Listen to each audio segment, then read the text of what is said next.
নমস্কার বন্ধুরা, মিটমিরা চ্যানেলে আপনাদের সকলকে জানাই স্বাগতম। আশা করি আপনারা সকলে ভালো আছেন। তো আসুন, আজকে আপনাদের জন্য নিয়ে এসেছি নতুন একটি রেসিপি। তো মীরার রান্নাঘরে সকলকে স্বাগতম জানিয়ে শুরু করছি আজকের রেসিপি। আজকে নিয়ে এসেছি একটা একদম ইউনিক রেসিপি। তো আজকের রেসিপিতে আমি করে দেখাবো পূর্ববঙ্গের একটি রান্না। এটা কিন্তু অনেক পুরনো রান্না। তো এই রান্নাটা আপনারা যে কোনো মাছ দিয়ে করতে পারেন। তো আমি আজকে কাতলা মাছ দিয়ে করে দেখাবো। যে কোনো ছোট মাছ দিয়েও কিন্তু এই রান্নাটা করা যায়, আর বড় মাছ দিয়েও হয়। তো এরকম গরমকালে এরকম হালকা পাতলা ঝোল কিন্তু খাওয়া খুবই ভালো। তো রান্নাটা দেখলেই বুঝতে পারবেন যে কতটা সিম্পল এই রান্নাটা। তো প্রথমে আমি এই মাছগুলোকে নুন হলুদ মাখিয়ে নেব। এখানে আমি 7 পিস কাতলা মাছ নিয়েছি। তো মাছটাকে প্রথমে ভালো করে নুন হলুদ মাখিয়ে নিচ্ছি।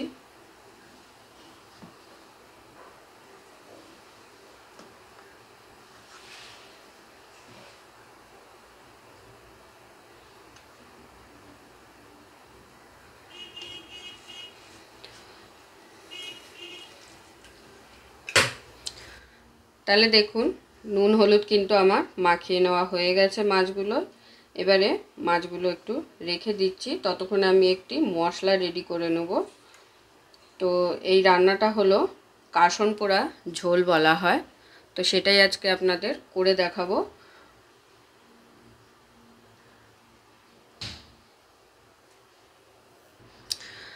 তাহলে মশলাটা কি লাগবে সেটা আপনাদের একবার দেখিয়ে দিই। মাছটাকে আমি এখন সাইডে রেখে দিলাম। তো মশলাটার জন্য একটি বাটি নিয়ে নিয়েছি। বাটিটা নিয়ে নিচ্ছি 2 চামচ মতো কালো সর্ষে। রান্নাটা কিন্তু খুবই সিম্পল। যারা না দেখবেন বুঝতে পারবেন না যে রান্নাটা কত সহজে আর একদম কম উপকরণ দিয়ে কিন্তু করা যায় এই রান্নাটা। তো এবারে কি করতে হবে, এই সর্ষেটাকে আমাদের একটু শুকনো খোলায় টেলে নিতে হবে। তাহলে চলুন, গল্প করতে করতে কিন্তু রান্নাটাও করে নেব। তো আমি এখানে কড়াই বসিয়ে দিয়েছি, গ্যাসটা ধরিয়ে দিলাম। তো এবারে এর মধ্যে সর্ষেটা নিয়ে নেব। কড়াইটা যখন খুব গরম হয়ে উঠবে তখন কিন্তু গ্যাসের ফ্লেমটাকে কমিয়ে দিতে হবে, কারণ সর্ষেটা যাতে পুড়ে না যায় সেইভাবেই কিন্তু ভাজতে হবে। যদি পুড়ে যায় তাহলে কিন্তু মশলার টেস্ট একেবারেই নষ্ট হয়ে যাবে। তো সেই কারণে যখন দেখবেন কড়াই গরম হয়ে গেছে তখন গ্যাসের ফ্লেমটাকে একটু কমিয়ে নেবেন। সর্ষেটা যাতে তেতো না হয়ে যায় সেইভাবেই কিন্তু ভাজতে হবে।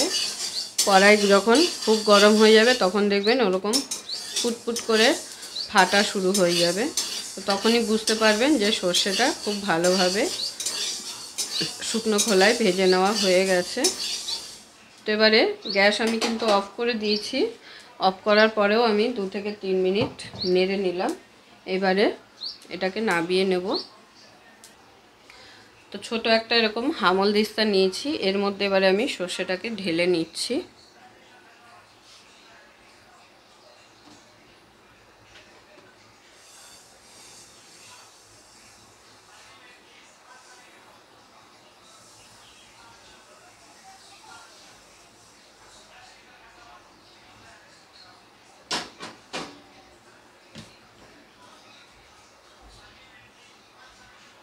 এবারে এই গরম থাকা অবস্থায় হামল দিস্তা দিয়ে ভালো করে এরকম চেপে চেপে হামল দিস্তাতেই গুঁড়োটা করে নেব। যেহেতু অল্প একটু সর্ষে, তো হামল দিস্তাতেই ভালো করে হয়ে যাবে।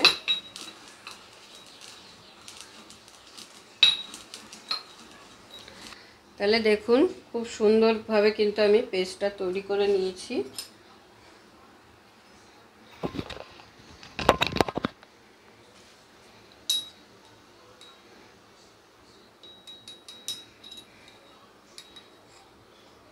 তো আপনারা চাইলে হামল দিস্তায় বা মিক্সিতে বা শিলনোড়াতেও কিন্তু পেস্টটা রেডি করে নিতে পারেন। তো চলুন এবার রান্নাটা শুরু করব। এটা কিন্তু অনেক পুরনো রান্না, আগেই বলেছি, পূর্ববঙ্গের একটি বিখ্যাত রেসিপি। তো কিভাবে করব তো সেটা জানতে হলে কিন্তু পুরো ভিডিওটা আপনাদের দেখতে হবে। তো চলুন রান্নাটা শুরু করছি। তাহলে আসুন রান্নাটা শুরু করা যাক। রান্নাটা করার জন্য আমি ওই কড়াইটাই বসিয়ে দিয়েছি, তাতে দিয়ে দিচ্ছি এবারে সর্ষের তেল। আপনারা যখন এই রান্নাটা করবেন তখন আপনারা মাছের পরিমাণ বুঝে তেলটা নিয়ে নেবেন। তেল কিন্তু খুব বেশি প্রয়োজন হয় না। তো আমার যেহেতু এখানে মাছের পরিমাণটা বেশি আছে, তো আমি সেই বুঝেই তেলটা দিয়ে দিলাম। এবারে প্রথমে তেলটাকে খুব ভালো করে গরম করে নিয়ে মাছগুলোকে আগে ভেজে নেব।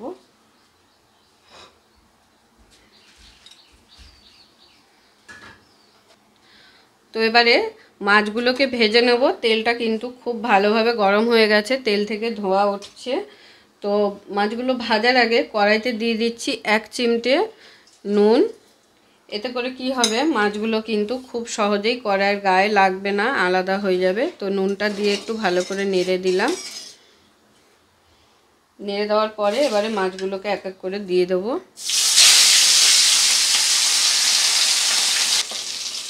তাহলে বাকি মাছগুলো আমার ভেজে নেওয়া হয়ে গেছে, এবারে আমি তুলে নিচ্ছি। এই ঝোলটা কিন্তু খুবই অসাধারণ হয়। আর কাশন পোড়া ঝোল নামটা হয়েছে যেহেতু পূর্ববঙ্গে আগেকার দিনে কাসন্দি বানানো হতো সর্ষে ভাঙিয়ে, তো সেই কারণেই কিন্তু এই ঝোলটার নাম হয়েছে কাসন পোড়া। তো এই রান্নাটা অবশ্যই একবার ট্রাই করে দেখবেন যারা এখনও পর্যন্ত ট্রাই করেননি। তো এবারে এই তেলের মধ্যেই ফোড়নের জন্য দিয়ে দিচ্ছি 1/2 চা চামচ কালো জিরে, আর দিয়ে দেবো 2টো কাঁচা লঙ্কা চেরা। অবশ্যই লঙ্কা দুটোকে এরকম চিড়ে দিতে হবে। তো এবারে ফোড়নটাকে খুব ভালো করে একটু নেড়ে চেড়ে ভেজে নেব।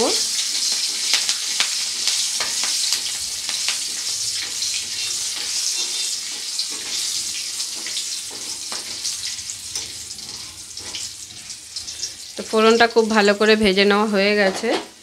এরপরে এর মধ্যে দিয়ে দিচ্ছি মাছগুলো।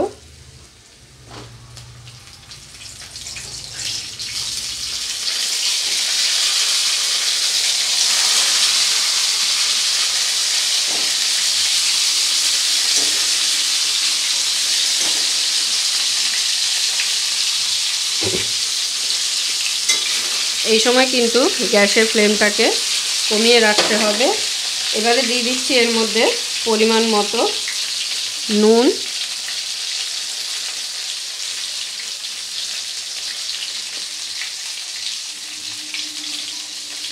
আর দিয়ে দেবো হলুদ। নুনটা কিন্তু অবশ্যই পরিমাণটা বুঝে দিতে হবে। হলুদ আমি এখানে 1.5 চামচের মতো দিয়ে দিলাম। এবার একটু উল্টে পাল্টে নিয়ে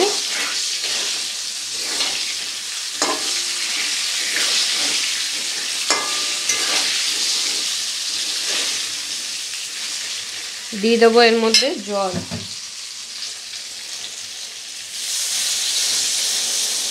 জল আমি এখানে ঠান্ডা জল ব্যবহার করছি, আপনারা চাইলে একটু হালকা গরম জল করেও দিতে পারেন, দুটোই দেওয়া যায়, কোনো ব্যাপার না।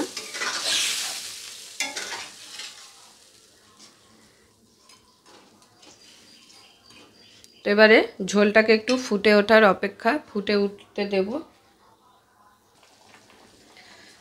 তো দেখুন ঝোলটা খুব সুন্দরভাবে ফুটে উঠেছে। আর ঝোলের কালারটা কিন্তু এরকমই রাখতে হবে, এতে কিন্তু কোনো রকম কাশ্মীরি লঙ্কা গুঁড়ো দিলে এই ঝোলের স্বাদটা কিন্তু আসবে না, আর কালারটাও আসবে না। এই কাসন পোড়া ঝোলের কালার কিন্তু এরকমই হলুদ হবে, তবে গিয়েই দেখতে ভালো লাগবে বা সুন্দর লাগবে। আর যারা এখনও পর্যন্ত এরকমভাবে কাসন পোড়া ঝোল খাননি তারা অবশ্যই একবার ট্রাই করবেন। যে কোনো মাছ দিয়ে, কাতলা মাছ দিয়েই করতে হবে এমন কোনো কথা নেই। যে কোনো ছোট বড় সব রকম মাছ দিয়ে কিন্তু এই রান্নাটা করে নেওয়া যায়।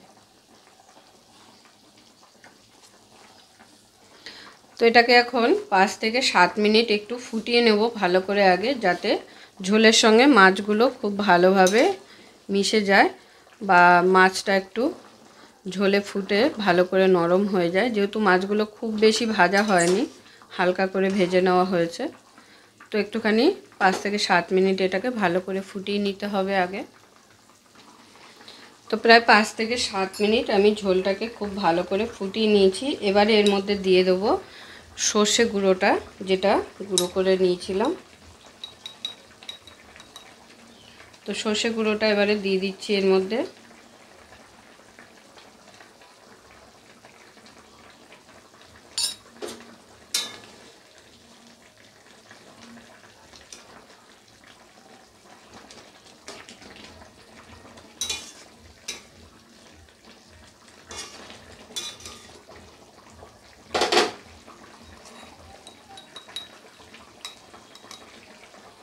তো আমি এখানে সর্ষে গুঁড়োটা 1.5 চামচ মতো দিলাম।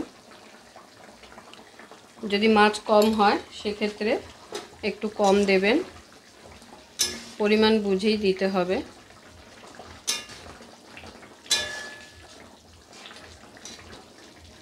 তো দেখুন সর্ষেটা দেওয়াতে কিন্তু ঝোলের কালারটা হালকা চেঞ্জ হয়ে গেল সাথে সাথে।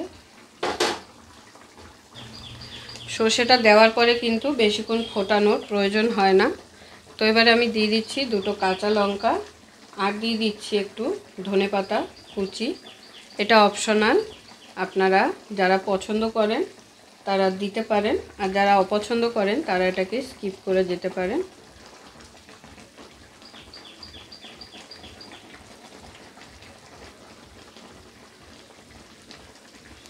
ধনেপাতাটা দিয়ে আবারও একটু হালকা নেড়েচেড়ে দিচ্ছি, তাহলে কাসন পোড়ার ঝোল কিন্তু আমার একদম রেডি।